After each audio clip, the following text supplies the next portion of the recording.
Assalamualaikum, halo teman-teman semuanya. Ketemu dengan aku, Bulan Saifa, yang akan memandu IB Talk di sesi kali ini.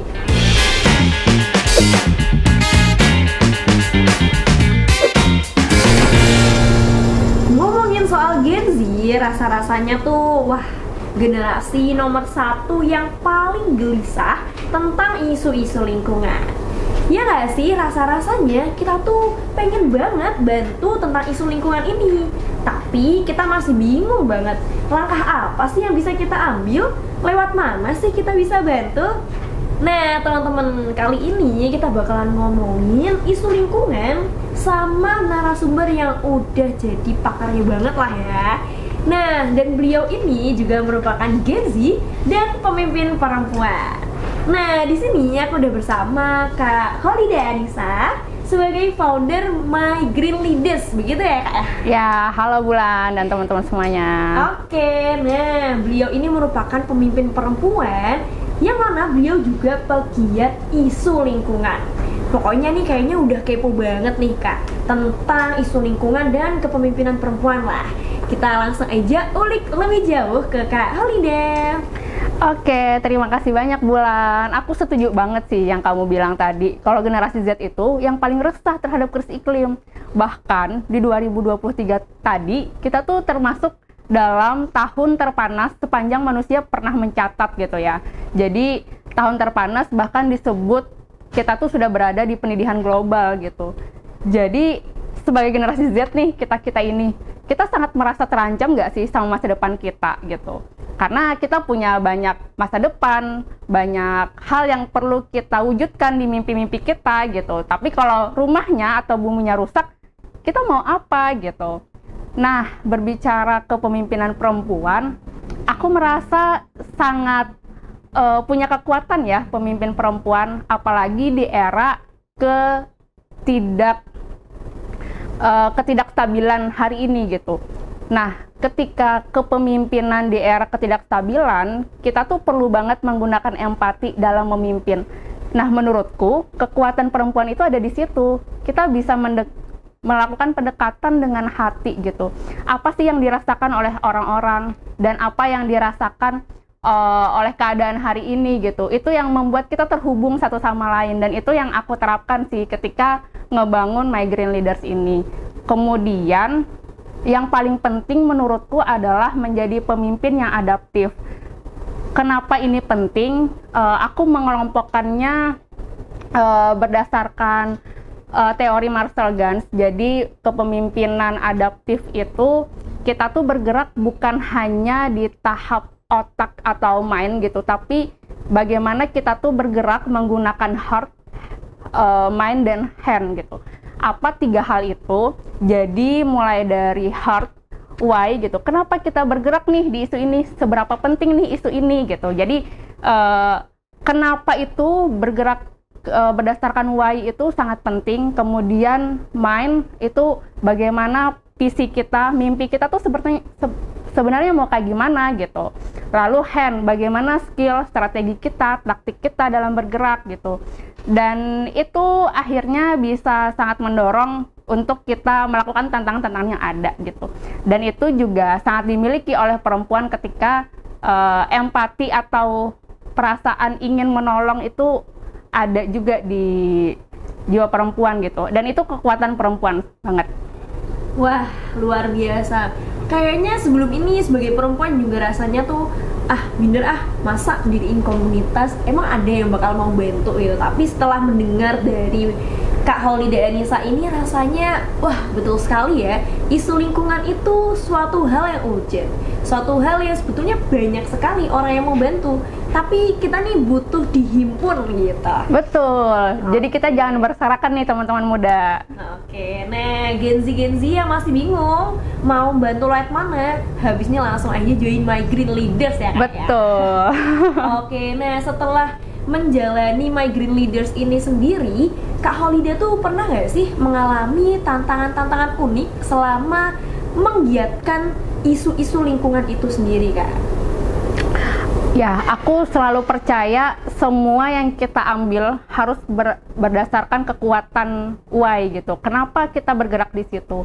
Nah, 2021 lalu aku itu lagi ada kegiatan di Kalimantan Selatan. Jadi di Kalimantan Selatan itu terjadi banjir yang sangat hebat.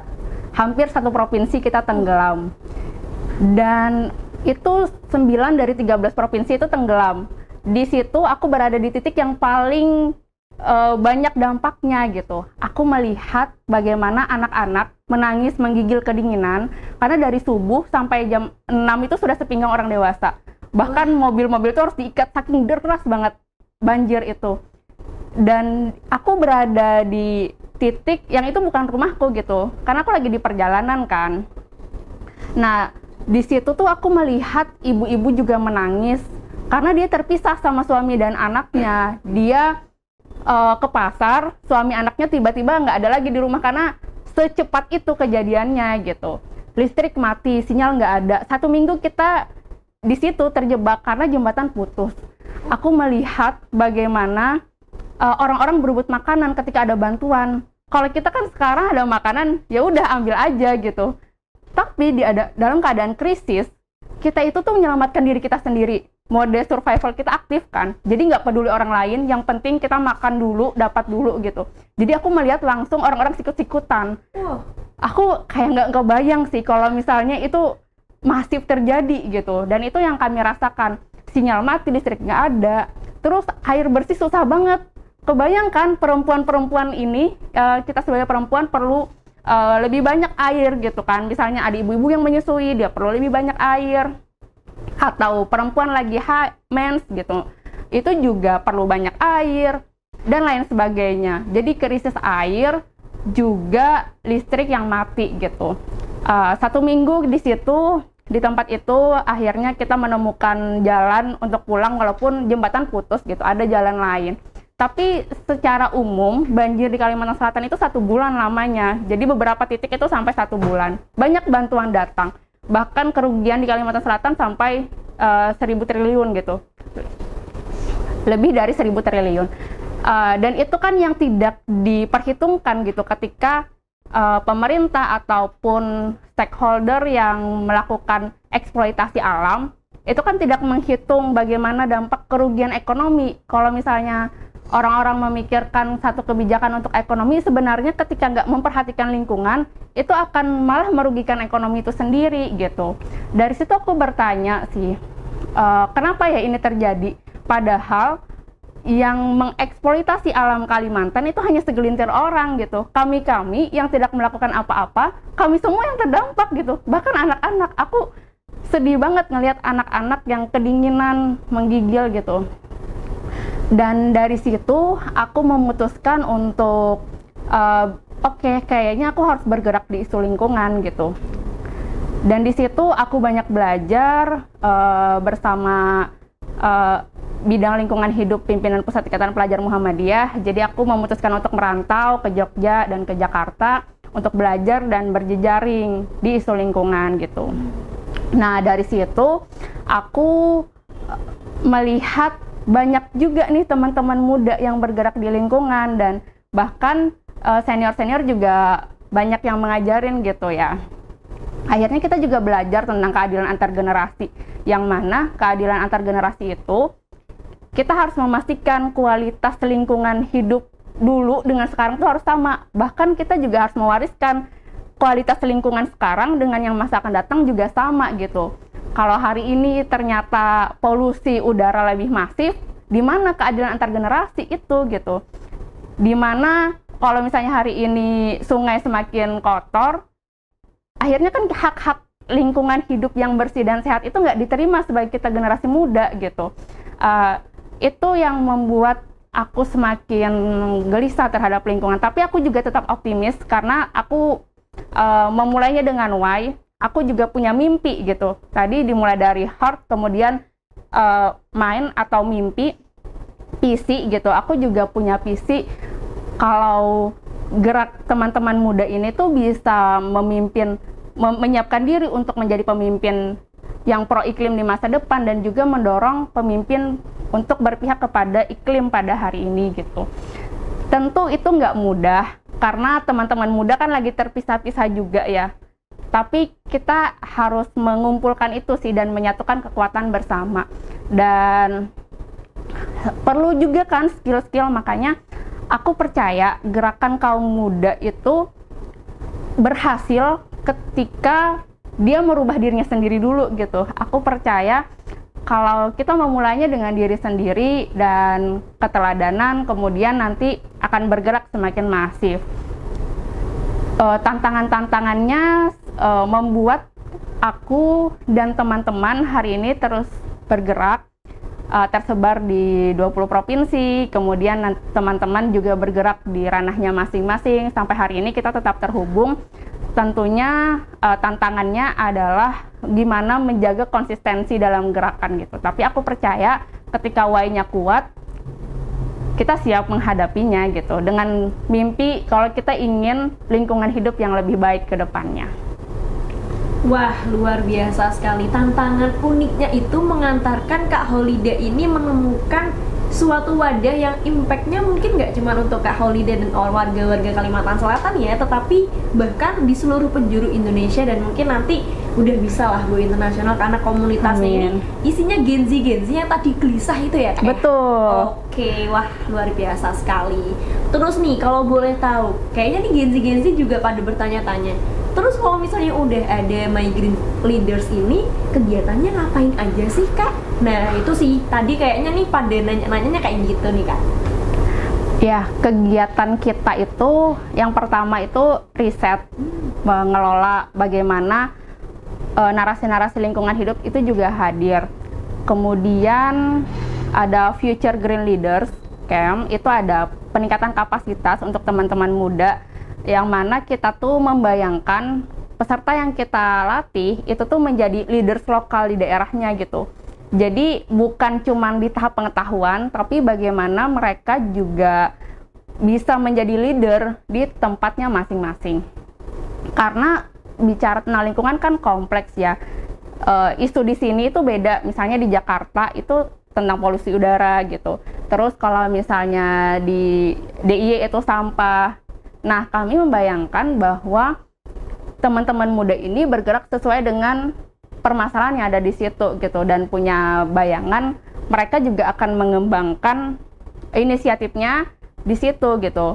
Karena aku percaya bahwa kepemimpinan hari ini itu bukan cuman struktural yang diperintah A lalu A semua, tapi aku membayangkan seperti jaring laba-laba gitu. Jadi satu orang terus menginisiasi untuk beberapa orang, terus beberapa orang nanti menginisiasi lagi ke beberapa orang yang lain.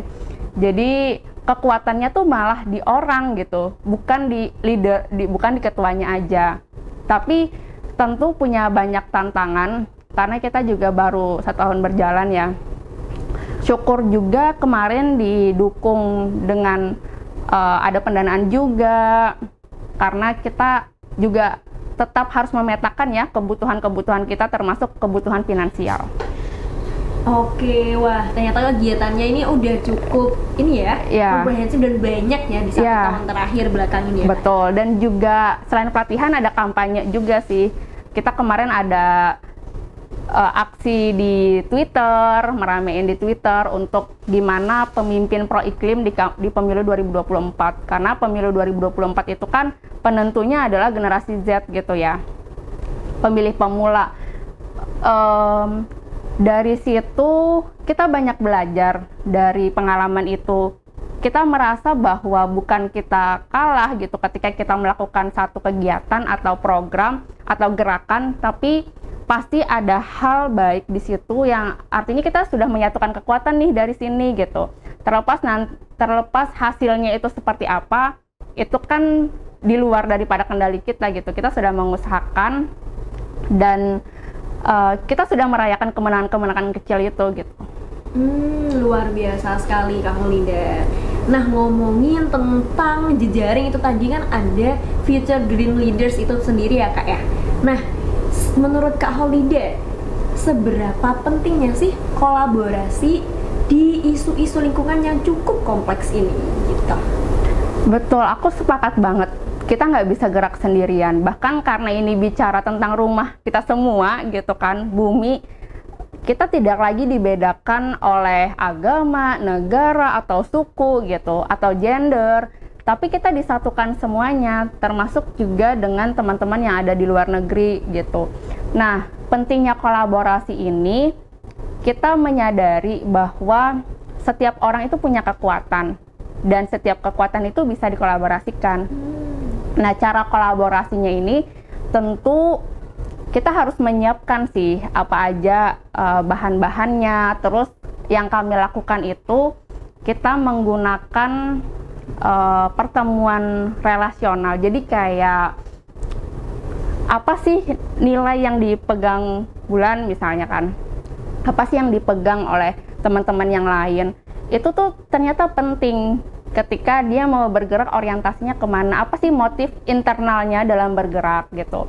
Termasuk ketika kita berjejaring, apa sih yang dia mau dari kolaborasi kita gitu.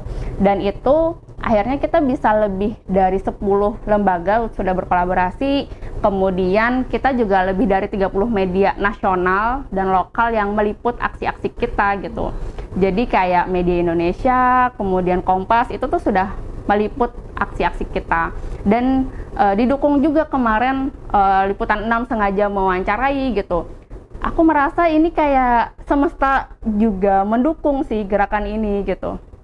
Oke, luar biasa sekali. Jadi gitu nih Genzi, kolaborasi ini penting ya, walaupun mungkin awalnya cuma dari Kak Holiday, awalnya cuma lihat dari fenomena di Kalimantan Selatan, tapi sekarang impactnya sudah di penjuru negeri ini. Bahkan di luar dari ekspektasi Kak Holiday, ternyata semesta ini mendukung gitu ya Kak ya? Ya. Luar biasa sekali. Nah, selanjutnya nih Kak, apa sih contoh konkret kolaborasi yang teman-teman Green Leaders ini udah capai dan udah lakuin selama 1 tahun terakhir ini? Contoh konkret yang udah kita kolaborasikan, kita udah bekerja sama dengan Ashoka Indonesia. Jadi Ashoka Indonesia mendukung kita untuk bikin Future Green Leaders, didampingi selama 1 tahun, diberi pendanaan, didampingi, begitupun juga dengan Mosaik, Aktivasi Indonesia, kita juga didanain dan didampingin sampai hari ini gitu. Terus karena kita masih muda, kita juga terus belajar dari orang-orang yang sudah bergerak lebih lama gitu ya. Dan karena ada pendampingan-pendampingan tadi, itu membuat kita nggak harus menabrak kesalahan yang sama dari yang mereka lakukan gitu. Kita bisa memotong nih, kita bisa lewat jalan pintas gitu untuk menuju ke arah yang sama-sama kita mau, yaitu lingkungan hidup yang lebih baik, lingkungan hidup yang lebih sehat di masa depan gitu. Wah, oke. Jadi gitu nih Genzi, jadi nggak perlu ragu, nggak perlu bingung lagi. Kegelisahan itu udah dihimpun di komunitas yang luar biasa ini. Nah, kalau dari Kak Holiday sendiri, ada pesan untuk teman-teman yang sedang menyaksikan ini terkait dengan isu lingkungan mungkin nggak? Oke, untuk teman-teman Genzi, kita tetap punya mimpi ke depan bahwa lingkungan hidup akan semakin sehat. Tentunya kalau kita hanya membiarkan, keadaan akan semakin buruk. Maka ayo kita berhimpun, belajar dan berjuang bersama untuk lingkungan hidup yang lebih sehat di masa depan. Terima kasih. Oke, dicatat ya ini teman-teman pesan dari Kak Holiday gitu. Nah, setelah ini mungkin teman-teman tidak perlu ragu lagi bahwa ada banyak sekali jalan untuk bisa membantu terkait dengan isu lingkungan ya Kak ya. Contohnya nongkrong-nongkrong bareng temen ngomongin tentang Green Leaders bareng-bareng teman dari FGLC ya Kak ya, berarti setiap region gitu. Nah, habis ini pokoknya teman-teman Genzi nggak perlu bingung ya Kak ya. Kegelisahan itu kita himpun dan kita susun bareng-bareng begitu ya Kak ya. Betul. Oke. Nah, pesannya dari Kak Holiday tadi, jangan lupa nih teman-teman dicatat dan diingat di otak dan dijalankan seperti itu ya Kak ya. Oke, dan untuk para pemimpin di luar sana, terlebih lagi perempuan seperti Kak Holiday dan juga seperti Bulan ya, pokoknya gak ada kata limit dan gak ada dinding lah untuk kita untuk terus maju bergerak seperti itu ya Kak Holiday. Oke, mungkin itu aja teman-teman Gen Z, teman-teman generasi muda yang masih pengen nanya-nanya, bisa mungkin ya kontak Kak Holiday ataupun komen di bawah ini seperti itu. Karena pasti lebih kepo lagi ya habis ini ya setelah mendengar paparan dari Kak Holiday gitu sih. Mungkin itu aja dari obrolan bersama narasumber keren kita, dan see you di IB Talks ke selanjutnya.